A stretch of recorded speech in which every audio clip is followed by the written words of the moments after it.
राजकन्याच्या पप्पांना सुट्टी होती म्हणून ठरवलं की आज कुठेतरी बाहेर जाऊया। खूप दिवस झाले आम्ही काय बाहेर फिरायला गेलो नव्हतो, म्हणून जवळच्याच गार्डनमध्ये जाण्याचं ठरवलं। गार्डनमध्ये पोहोचल्यावर समजलं वेळ बदललेली आहे। आधी 10 वाजता उघडायचं पण आता 11 वाजता उघडणार होतं। मग आम्ही थोडा वेळ बाहेरच टाइमपास केला। आत गेलो तर अगदी गोंडस लहान पिले इकडून तिकडे पळत होते। त्यांना बघून राजकन्या तर खूपच खुश झाली। त्या गार्डनचं मुख्य आकर्षणच तलाव आहे, म्हणून मग आम्ही पहिलं तिथंच गेलो। तिथला व्ह्यू तर खूपच सुंदर होता। त्या पाण्यात भरपूर मासे होते आणि आम्ही मजेत काही चिप्स टाकले तर लगेच मासे फूड पार्टीला जमा झाले। हे सगळं राजकन्या खूपच आश्चर्याने बघत होती। नंतर राजकन्याने तिची हॉकी घेऊन गवतावर खेळायला सुरुवात केली। खेळून झाल्यावर आम्ही बाहेरून आणले वेफर्स खाल्ले। त्यात मजा म्हणजे राजकन्याने पाडलेले वेफर्स खाण्यासाठी कावळे जमा झाले होते। राजकन्याला त्यांना बघून खूपच मजा येत होती, म्हणून मग आम्ही अजून थोडे वेफर्स टाकले आणि त्यातले एक स्मार्ट कावळा तर 3 वेफर्स एकदमच उचलून घेऊन गेला।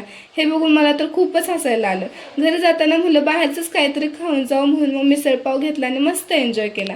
व्हिडिओ आवडला असेल तर चॅनलला नक्की सबस्क्राईब करा, लाईक करा, शेअर करा। भेटूया नेक्स्ट व्लॉगमध्ये।